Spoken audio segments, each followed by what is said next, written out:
So markets are crashing today in reaction to Trump's tariff announcement.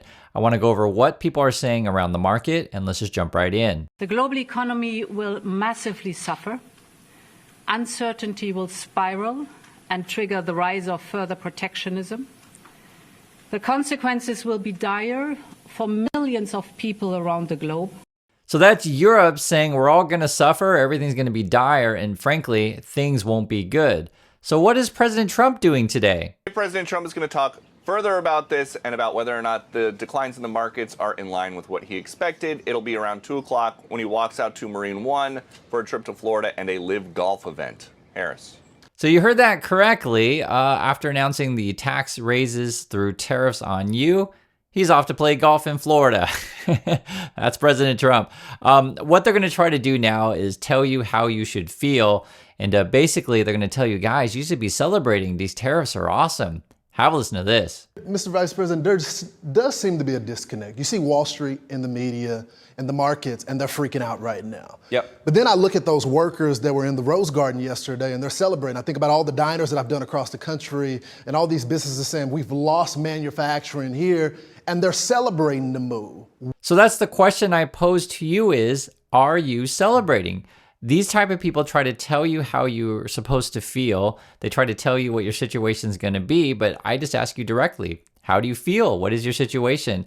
Have some more watch of this. This big event in the Rose Garden for Liberation Day had supporters cheering. It had the Marine band playing. There was a lot of pomp and circumstance. They see Liberation Day and all of these new tariffs as a reason to celebrate despite all of today's red on Wall Street. So basically their game plan is just ignore the news, ignore the media, ignore what anyone has to say, just believe what we say and that you should be celebrating. I just find this really disingenuous. That's why I always ask you directly, how do you feel? The problem is with their whole policy and their whole plan is they're basically raising taxes, right?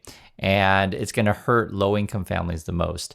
On top of that, the argument they're going to make is that you're all going to have jobs. It's going to start happening today. Have a listen to this. People are going to start building factories right now. And that means all that construction work begins now. That starts to employ Americans today. You're going to see plants being built, factories rebuilding. All shifts are going to be running hot across America now. You're going to see employment leaping starting today. So that's their argument they're making is you're going to start seeing progress today. I guess all these new jobs, all these new factories, they're all starting today. And that's the question I pose. Do you see that? Do you see that in your town? Are there all these new jobs and factories being built? Are you celebrating? And again, don't let these people try to tell you how to feel. Don't let these people try to tell you what you see.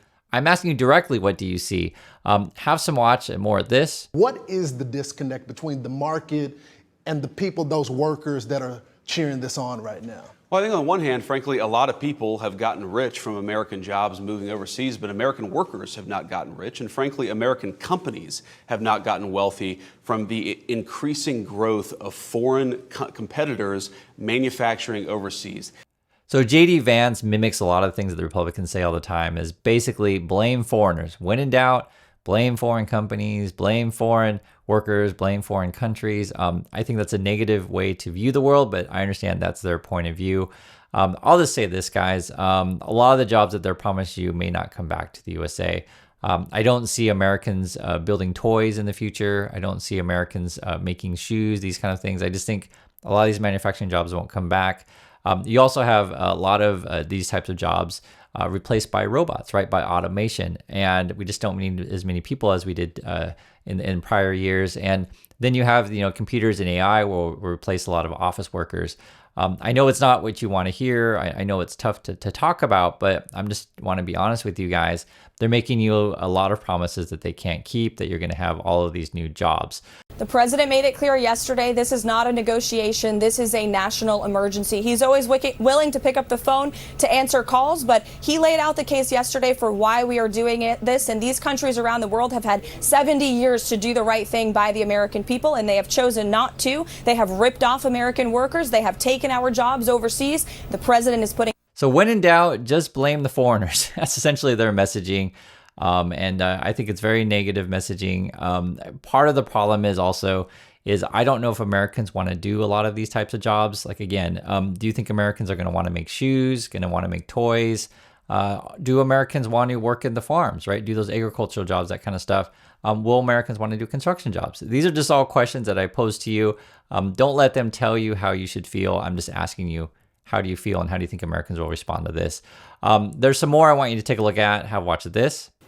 How are we seeing things? I think the real thing is going to be, and that he's going to gauge the tariff level by, it won't be necessarily the calls from the leaders, it's going to be the calls from industry saying, okay, how can we get these off? And he's going to say, you can get it off, bring your factory to the U.S. See, and again, they're making the case that tariffs all about jobs, and will these factories come back to the USA? That's the question.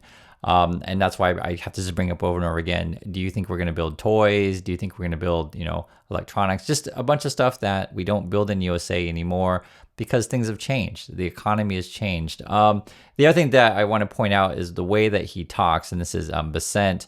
I feel like that Trump is looking for bribes, effectively. He's gonna try to make deals with whatever foreign companies, and in fact, a lot of CEOs went to Trump's inauguration. I think it was like $1 million a seat, and he's just looking off to profit off of these things. And whether or not the jobs really do come to the USA, again, I want to hear from you. I will say, I think Hyundai, that's a Korean company, is building plants in the USA. I do know that. I think there was a Vietnamese company that was building car plants. I think that was VinFast.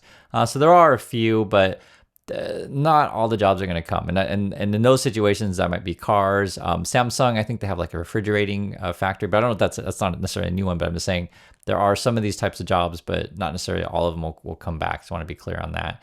And the other issue as well is like, if the disparity between, what you can pay workers abroad opposed to what you can pay workers in USA, if that's just so extreme that it's just not profitable for companies to, move factories to the USA, they may not do it. And moving a factory to the USA is not as easier said than done. That's a better way to put it. Because, you have to build a lot of infrastructure. You got to make sure the worker base there is trained to do said jobs.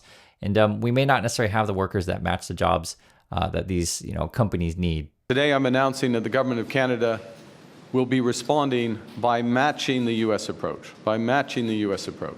with 25% tariffs on all vehicles imported from the United States that are not compliant with CUSMA, our North American Free Trade Agreement, and on the non-Canadian content of CUSMA-compliant vehicles from the United States as well.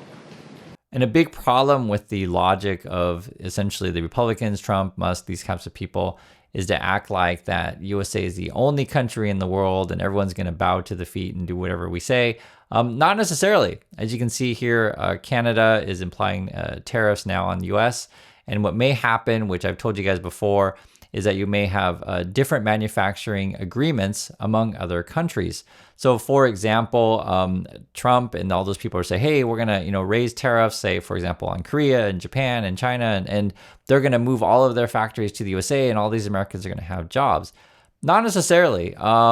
What could happen, and what is happening right now in this example, China, Japan, and Korea are looking for ways to integrate their supply chains and their manufacturing together. They're just like, if USA is going to put a bunch of tariffs on us and create trade barriers, we're just going to create our own trading bloc and not we'll have to worry about dealing with the Americans that may or may not, waffle on their policy. Because part of the thing with Donald Trump is that you can't trust him.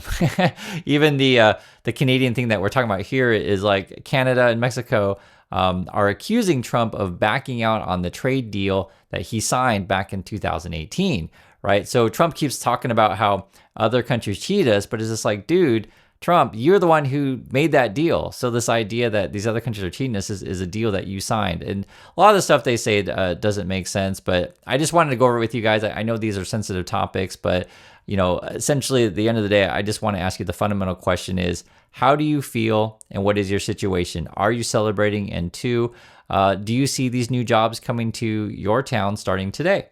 That's what I want to hear. Please write in the comments and I'll catch you all in the next video.